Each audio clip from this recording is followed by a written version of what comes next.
Good week so far. Focused in. We've got tomorrow our last on-the-field work, and then we'll go tee it up on Saturday. So it's always fun to play a conference opponent and a Pac-12 South opponent, especially a team like Arizona State, who we have a lot of respect for, and you know, we seem to always have really physical, tough, competitive games. So it's going to be fun to be out there on Saturday, late afternoon, evening. That's where I'd want to be if I was a fan. That's where I want to be as a coach. You say this team is a special team. What's that? Your team is special. There's a special thing about it.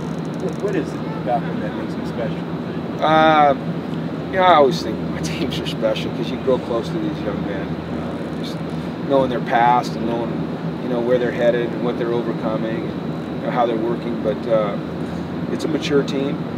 You know, they've been able to overcome some adversity. They don't blink. You know, they're kind of unaffected at this point by what happens around them and very focused on what happens, you know, when they're in a work environment, whether it's practice or meetings or, you know, the game. And I guess I just appreciate their attitude. How has Nate Yesse kind of developed as a blocker over the last year?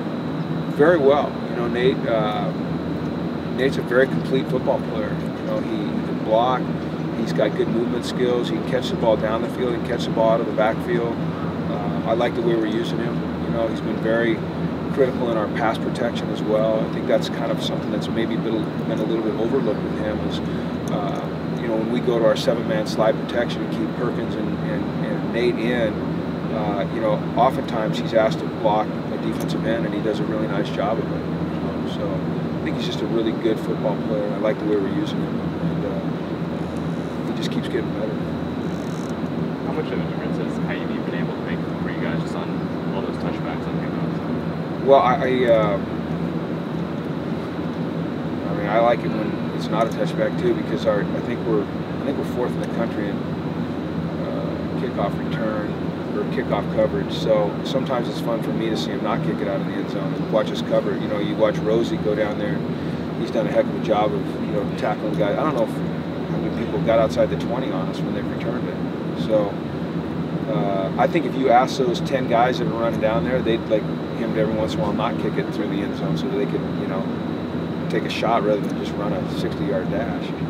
What do you attribute that to? Because you guys have been consistently really successful on kick return coverage, punt return coverage. Is that just attention to detail across the board? I think it's scheme, it's attention to detail, and it's more than anything, it's just attitude. You know, those guys, it's an honor to be on that team, you know, to be on the kickoff team, and they take a lot of pride in it. I think the fact that Kaimi, when it doesn't go out of the end zone, it's typically got good hang, or if he does hit it, you know, it gets deep and it's hard to handle. So I think it's just a combination of those things. All right? That's good. Thanks. All right, you guys have a nice week.